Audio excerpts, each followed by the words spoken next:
Bismillahirrahmanirrahim. Innal hamdalillah nahmaduhu wa nasta'inuhu wa nastaghfiruh wa na'udzu billahi min shururi anfusina wa min sayyiati a'malina. Man yahdihillahu fala mudilla lahu wa man yudlilhu fala hadiya lahu. Wa asyhadu an la ilaha illallah wahdahu la syarika lahu wa asyhadu anna Muhammadan 'abduhu wa rasuluh amma ba'd. Rabbi shrah li sadri wa yassir li amri wahlul 'uqdatam min lisani yafqahu qawli. Rabbi zidni ilma warzuqni fahma. Allahumma inna nas'aluka ilman nafi'a wa rizqan tayyiba wa amalan mutaqabbala. Assalamualaikum warahmatullahi wabarakatuh. Apa khabar jemaah kita di masjid, di ruangan Facebook Masjid An-Naim pada malam ini? Mudah-mudahan semuanya dalam keadaan yang sihat sejahtera dan dirahmati Allah Subhanahu wa taala sentiasa. Alhamdulillah, pada malam ini sekali lagi kita bertemu bagi menyambung perbincangan kitab kita, iaitu kitab 40 hadis sahih, kisah ghaib dan ajaib yang telah disusun oleh Dr. Sulaiman, Dr. Omar Sulaiman Al-Ashqar. Dan pada malam ini kita sudah masuk pada perbincangan hadis kita yang berikutnya, iaitu hadis yang keberapa? Hadis kita yang ke-27. Okey, hadis kita yang ke-27 pada malam ini ialah sebuah hadis yang sangat ringkas dan juga perbincangannya juga sangat ringkas, ya. Saya tidak mahu membawa perbincangan pada malam ini pada perbincangan yang panjang lebar, kerana poin-poin yang diberikan juga agak ringkas berkenaan dengan satu peristiwa yang telah disebutkan oleh Nabi SAW dalam hadis baginda. Jadi kisah yang ke-27 ini ialah tentang berita serbuan Tartar, iaitu bangsa Tartar, ataupun ada juga yang mengatakan ialah golongan atau bangsa Mongol atas dunia Islam. Bagaimana mereka ingin datang, menyerbu dan menghancurkan segala khazanah yang ada dalam kerajaan Islam pada waktu tersebut. Jadi hal ini sebenarnya telah diberitahu oleh Nabi SAW di dalam hadis baginda ini. Hadis ini ialah sebuah hadis yang menceritakan tentang tanda-tanda hari kiamat. Tapi ia telah berlaku, tanda-tanda hari kiamat. Iaitu Nabi SAW bersabda, Nabi kata begini, La taqumus sa'atu hatta tuqatilu turka sigharal a'yuni humral wujuhi zulfal unufi ka'anna wujuhahumul majannu al-mutraqatu. Kalau dalam kitab kata al-mutatarraqatu. Okey, dua-dua bolehlah cara bacaan itu, tak menjadi masalah. Maksudnya sama. Wala taqumus sa'atu hatta tuqatilu qauman ni'aluhumus sya'ar. Ringkaskan hadisnya. Okey, baik. Nabi SAW di dalam hadis ini Nabi bersabda. Hadisnya riwayat Abu Hurairah radhiyallahu an.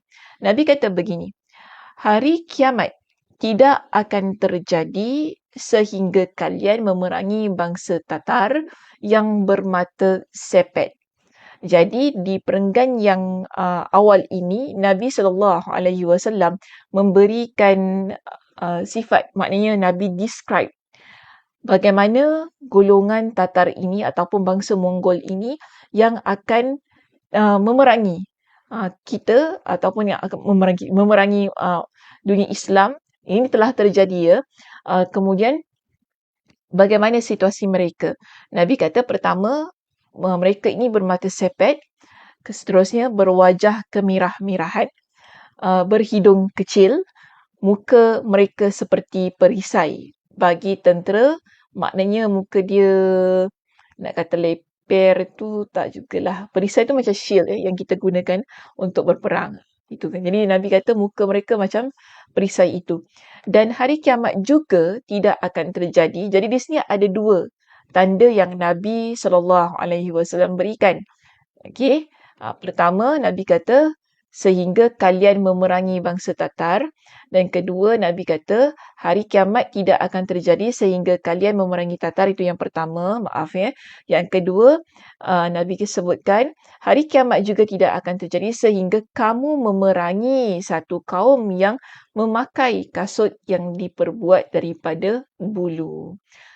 Jadi kedua-dua tanda ini ataupun sifat ini ialah berada pada bangsa yang telah memerangi tentera muslimin yang mana dikatakan berlaku pada tahun 616 Hijrah, yang menunjukkan pada waktu itu berlaku pertempuran hebat antara dunia Islam dan juga tentera Mongol yang sangat zalim, sangat dikenali sebagai tentera yang tidak akan membiarkan satu nyawa pun hidup ketika mereka sampai ke sesebuah negara untuk menakluki negara tersebut.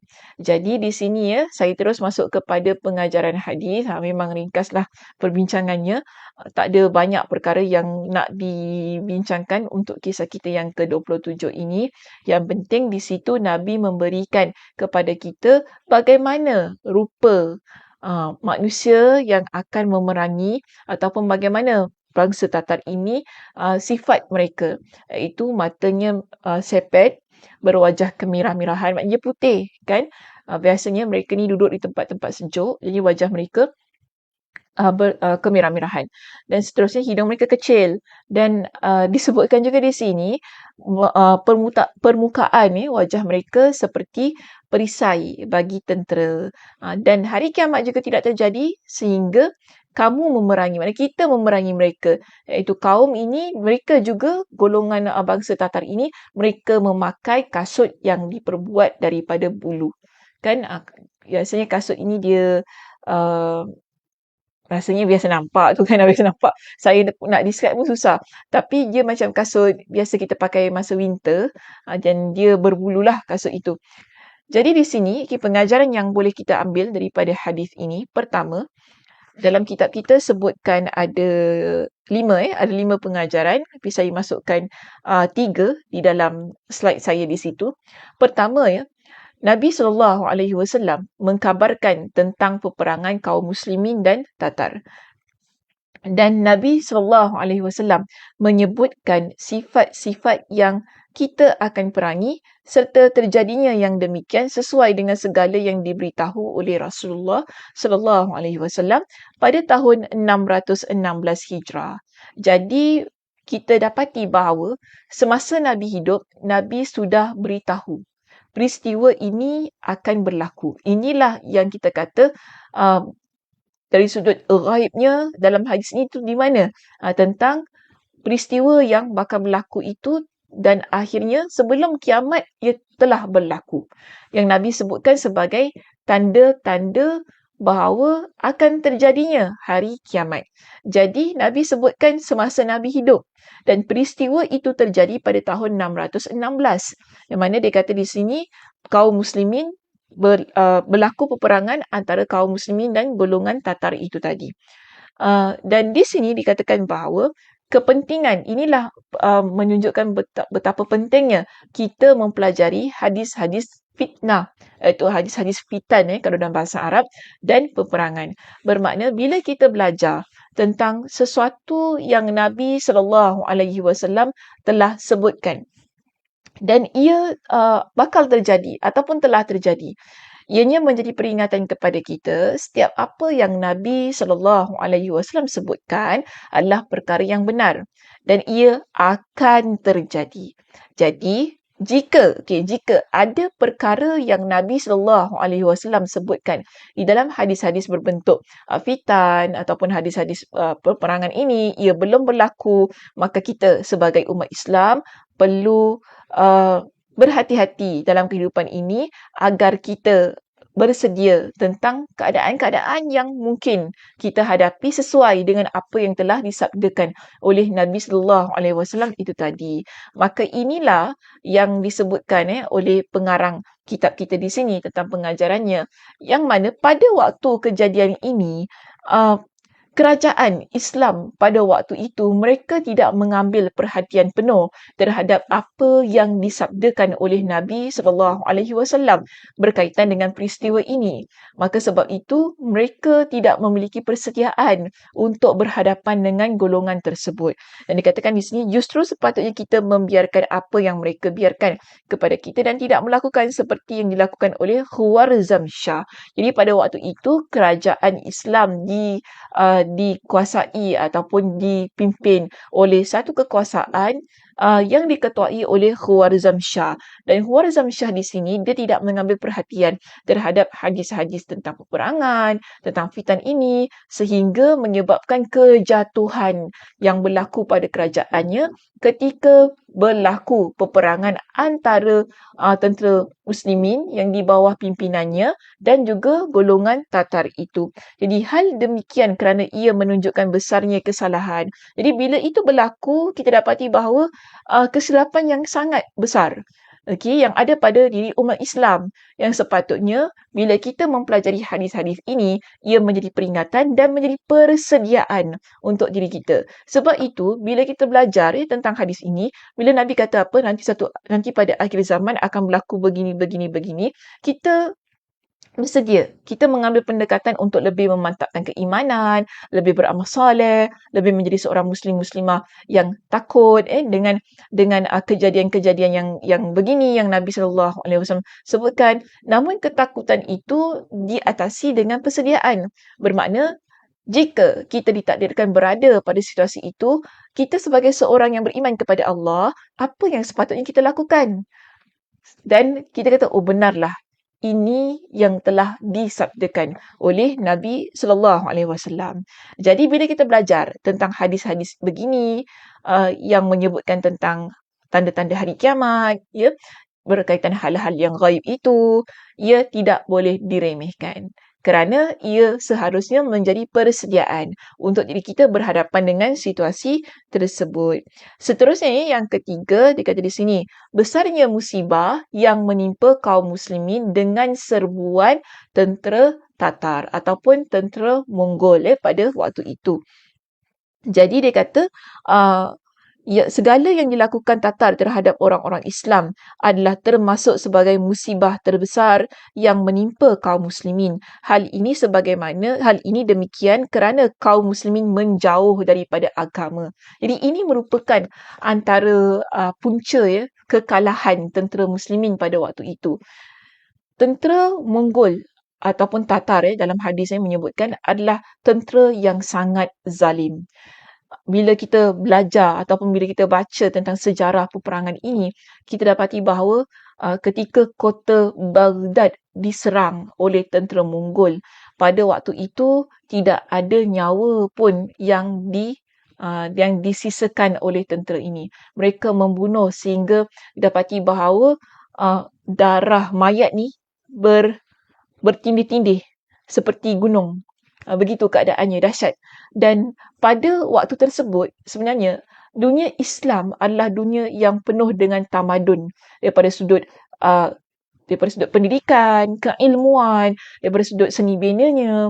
Namun bila tentera Mongol ini mereka datang menakluki kerajaan-kerajaan Islam dan mereka ini memiliki satu prinsip memusnahkan setiap apa yang ada.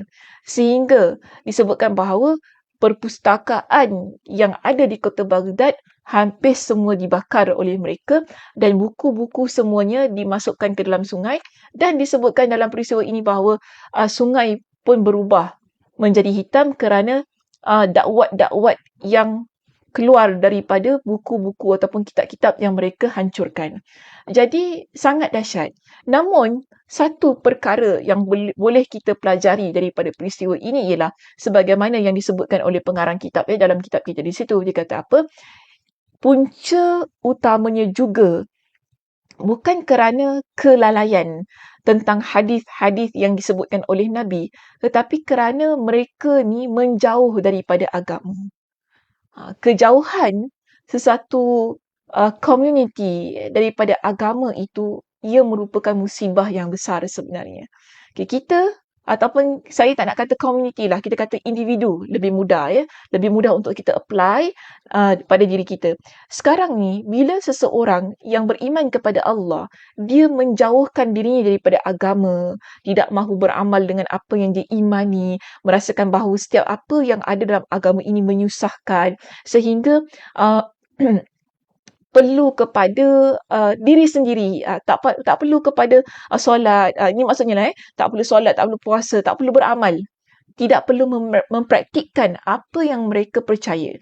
Islam hanya sekadar pada nama itu sudah cukup. Ini merupakan perkara kita panggil musibah, ujian yang besar pada diri seseorang itu. Yang mana seharusnya bila kita ini dekat kepada Allah Subhanahu Wa Taala, keadaan itu, itulah yang akan menjadikan kita kuat, akan menjadikan kita berjaya dalam kehidupan. Itu adalah prinsip yang benar sebagai orang yang beriman kepada Allah. Jadi kita nampak begini, bila bangsa Tatar ini memerangi kaum muslimin pada waktu itu, uh, didapati bahawa kaum muslimin adalah ramai di kalangan mereka golongan yang sangat jauh daripada agama, sehingga menjadikan kekalahan yang sangat dahsyat pada waktu tersebut. Jadi kita belajar pada hari ini, dekatlah pada agama, jadilah orang yang mempraktikkan agama. Mudah-mudahan Allah Subhanahu Wa Taala memberikan kepada kita dengan jalan keluar dalam setiap perkara yang kita lalui. Sebab itu juga yang Allah Subhanahu Wa Taala firmankan, "Wa may yattaqillaha yaj'al lahu makhraja." Kita dalam hidup, bila kita inginkan jalan keluar, solusi yang terbaik, syaratnya ialah ketakwaan kita kepada Allah Subhanahu Wa Taala. Hamba Allah yang bertakwa, Allah akan berikan kepada dia dengan pertolongan. Allah akan berikan kepada dia dengan jalan keluar, solusi. Jadi bila kita ini sudah ataupun berusaha menjadi hamba Allah yang sebenar-benar takwa kepada dia, tidak ada kerisauan tentang pertolongan Allah, tentang jalan keluar yang akan Allah Subhanahu Wa Taala berikan. Kita yakin dalam keadaan kita menjaga keimanan, menjaga ketakwaan, Allah Subhanahu Wa Taala akan menjaga kita. Sebab itu Nabi ingatkan kepada kita, ihfazillaha yahfazka. Jagalah Allah, Allah akan menjaga kamu. Apa maksud menjaga Allah? Jaga Allah tu bukan maksud macam kita jaga anak kita, macam kita jaga pasangan kita jaga ibu bapa kita, bukan begitu. Tapi menjaga Allah bermaksud ialah kita mentaati Allah dengan melaksanakan perintahnya dan meninggalkan segala larangannya. Okey, baik. Itu saja perbincangan kita pada malam ini. Mudah-mudahan apa yang telah kita bincangkan di situ menjadi sesuatu yang memberikan motivasi diri yang kuat bagi diri kita untuk terus-terusan menjadi hamba Allah yang dekat kepada Allah Subhanahu Wa Taala, sehingga ianya dapat membina kepribadian diri kita menjadi seorang Muslim yang benar-benar bertakwa kepada Allah Subhanahu Wa Taala. Okey jemaah, saya tutup pengajian kita pada malam ini dengan tasbih kafarah. Subhanakallahumma wa bihamdika asyhadu an la ilaha illa anta astaghfiruka wa atubu ilaik. Assalamualaikum warahmatullahi wabarakatuh.